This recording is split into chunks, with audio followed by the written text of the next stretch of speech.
Okay, so I've listened to a lot of High School Musical. We are making a video today. I don't know what to talk about. Oh, we are making a video today. I don't know what to talk about now. Hey, welcome back to my channel. My name is Sarah. I'm 20 years old, almost 21, and I am here to make content about autism on YouTube. What are we talking about today? Well, today we are talking about black and white thinking.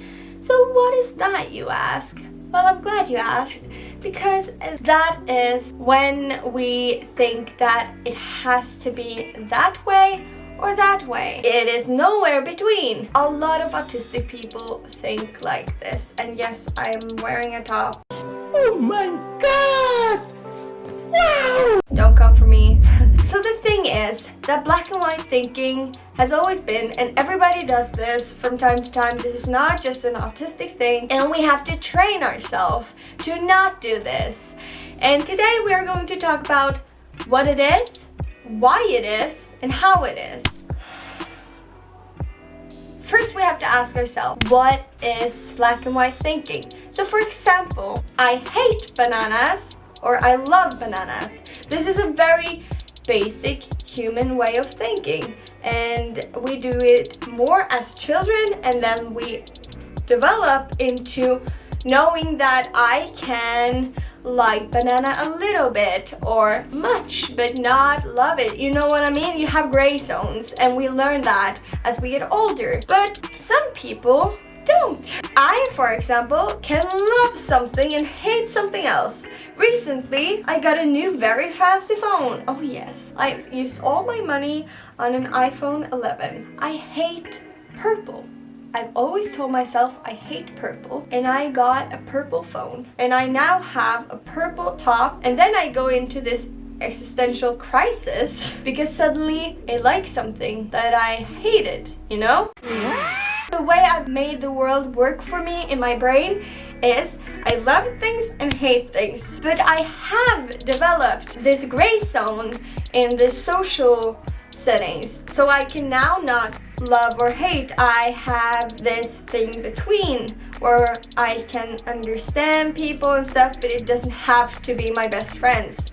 I still kind of work on that not everybody has to be my friend, but for now, people can be friends, and they can be best friends, and they can be people I don't know at all. We've now understood how black and white thinking works, but why does autistic people do it? So a lot of children has this, and we learn with time that we aren't supposed to do that, or like we have several ways of functioning and stuff like that. But autistic people have a way of systemizing things in their brains. It works one way, and that's the only way, and if that way doesn't work, we have to learn and adapt to a whole new system. You're with a child, you say don't do that, and then they learn that they shouldn't do that, and then everything kind of goes on its merry way. With autistic people, it takes more time, and we have to adapt to new ways of functioning. Why autistic people experience this black and white thinking is because we are systematic. It takes a long time for us to change, and we have these systems in our brains in a way that makes everything fit into these boxes, and this is how we function. I can talk about this and being social in a later video because I have a lot of thoughts about this actually and how the systems work. That is kinda why. And then we move on to Sorry, I forgot. Oh God, I forgot what I talked about. ADHD brain. Sorry, I started thinking about other things, and then I forgot what I was talking about. So I have talked about what it is and why autistic people are affected by it, and now we are going to talk about how to change that.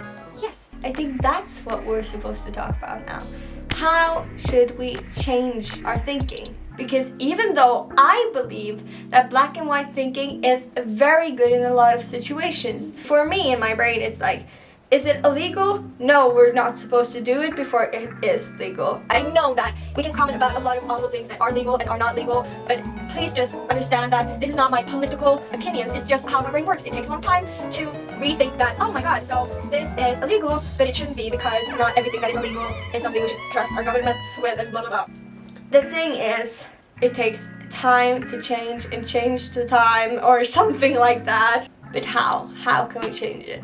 Well, first of all, you have to start observing yourself.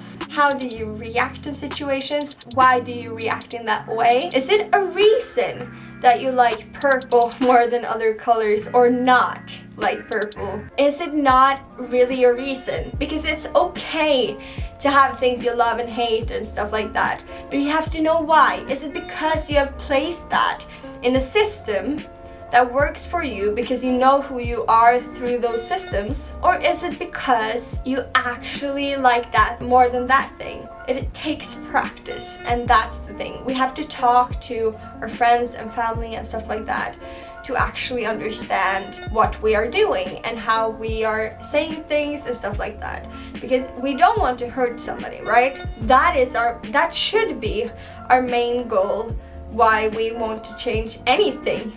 It should not be because other people want us to be different or something like that.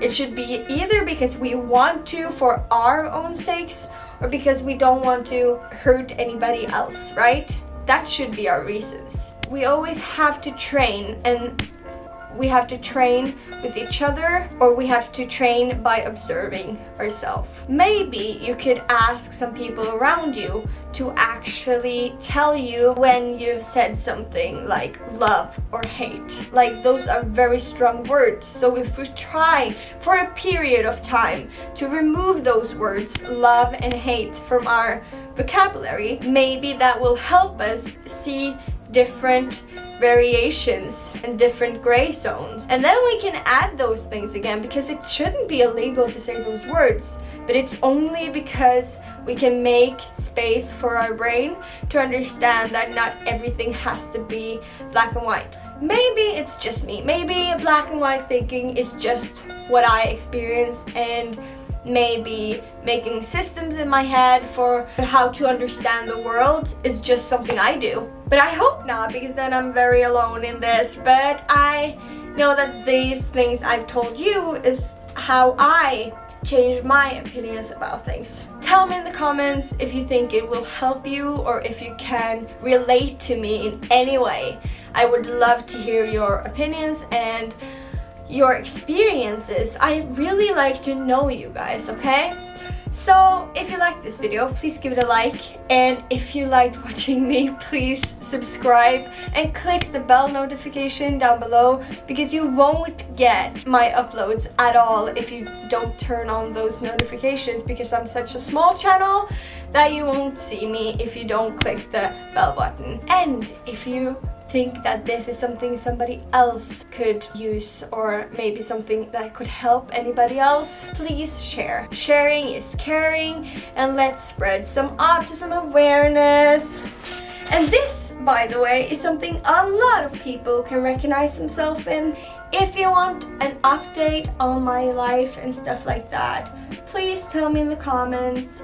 If not, please tell me that too, because I don't know what to do right now, because I've been gone for a while and I don't know what you want and what you're missing and stuff like that. I don't know if you're here for me or what I'm telling you or my opinions. Like, seriously, I don't know. I can't read your mind. So I love you guys very, very much. Goodbye.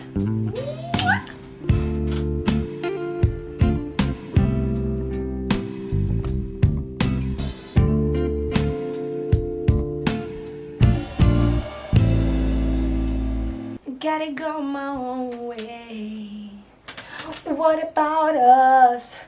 What about everything we've been through? Oh, what about trust? You know I never wanted to hurt you. What about me? What am I supposed to do? I gotta stop before I'll do this for a long time.